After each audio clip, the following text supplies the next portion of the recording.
Lately, I've been captivated by a simple yet exciting idea. It's an idea with the power to transform education. It keeps popping up in my dreams, sneaking into my showers. It's even becoming a bit of a third wheel in my relationship. Our thoughts are profoundly shaped by what we consume. Think about that for a second. Every conversation, every book, every journey, every snippet of media we engage with shapes our future thoughts.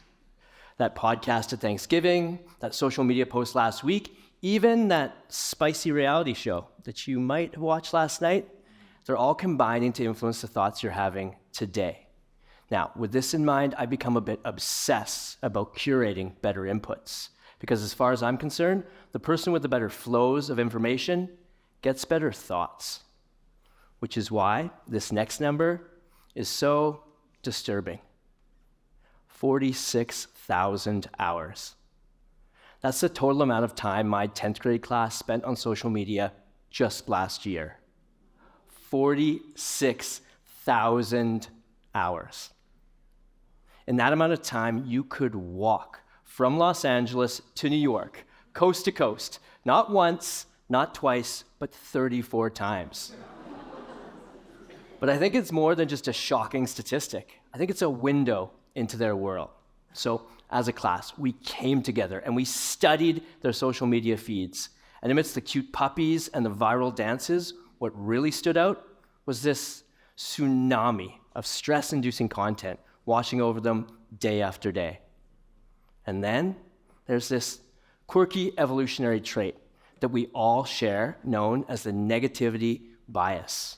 This helped our ancestors to detect threats, hardwiring all of us to intensely remember bad news to stay safe. So, for the negative stuff, our brains are like Velcro, catching every bit of dirt. But for the positive stuff, it's as if we've washed them with Teflon, allowing all that positivity to just slide away. Now, during the school day, as they step back from their screens, these learners are part of our Institute for Global Solutions program, a public school offering designed to empower teenagers to make a difference in our world. What began in 2013 as just a modest experiment with only 23 students taking part has since exploded into this dynamic offering of nearly 200 learners annually. Now, when they come into our program, we give them a test designed by the late Hans Rosling, and it gauges their understanding of important global issues: health, poverty, environmental challenges. Their results, they always reveal a striking disparity. The learners coming into our program, they think the world is totally falling apart, even when the data paints a much brighter picture. And it's not just our students. When I give the same test to my fellow teachers, their results are even more alarming.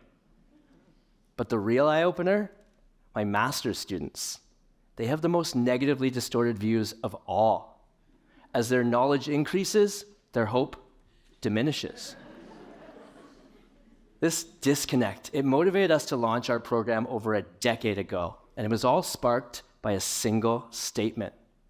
Following a class discussion on climate change, one of my sharpest 15-year-olds stood up and shouted out, "What's the point? We're screwed." Now, this wasn't your average teenage grumble.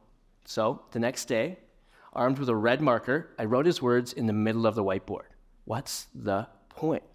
And then I turned and asked the class, "What do you think?" For the next 45 minutes, they just unloaded. When the dust had settled, one thing was clear. These learners weren't indifferent or apathetic. No, they were afraid. This realization was transformative. Despite being up to their necks in doom and gloom, these learners were oblivious to the astonishing advancements of the past century. We weren't just dealing with a knowledge gap. We faced something far more profound. A hope gap. There is no doubt that today's teens need to wrestle with the world's challenges, but it's equally essential for them to study past victories, to understand the incredible progress we've made. Without knowing about these past wins, they can't grasp how far we've come. All they see is this daunting mountain ahead. They need to know we are not at base camp. In fact, we are well into the climb. Because, as it turns out, our world, for all its flaws, is in a much better state than most think. People are living longer, healthier, wealthier lives. They're benefiting from increased safety, happiness, and access to education, and not just in the West, but around the world. So, in our program, we have decided to get intentional. We have shone a light on the monumental milestones achieved in the past few generations. Now, I want to ask you a question. What were you up to 20 years ago? Now, I was working on cruise ships, flaunting frosted tips in my hair. Yeah, and sporting a very trendy eyebrow ring. Now, thankfully, for my wife, so much has changed. In the time it's taken our current grade 12s to go from diapers to diplomas, the world has been transformed. The likelihood of a child surviving to the age of 5 has nearly doubled. The rate of extreme poverty has been cut in half. Recent leaps in genetics, renewable energy, and artificial intelligence are fueling breakthroughs that were unimaginable just a few short years ago. These are triumphs of tenacity. They should be making headlines every day, but they don't. They slide under the radar, silent, forgotten. They are missing the shock factor that compels us to click. So, unless we give our students the skills to look for the good, they will drown in those 46,000 hours of sensationalism. As a teacher, I'm expected to give my students the tools to grow and learn and expand their horizons. But these days, I find myself embracing a broader role. It's now also about inspiring hope and guiding my students to find that hope on their own, especially when it seems out of reach. With this in mind, we have reimagined our curriculum. We now dedicate half of all class time to showcasing progress and possibility. Now, this isn't about sugarcoating reality. No, it's about leaning into the facts, balancing our wins with the challenges ahead. And our goal, it's always to find that sweet spot, avoiding cynicism and complacency while igniting action. And the good news? It's working. It's as if we've hit a refresh button, infusing our students' perspectives with balanced optimism. This, in turn, has sparked a frenzy of incredible projects which are genuinely improving our community. So, at this moment, where what we consume fuels fear or hope, it reminds me of the tale of the two wolves. An old man says to his grandson, "There is a terrible fight going on inside me between two wolves.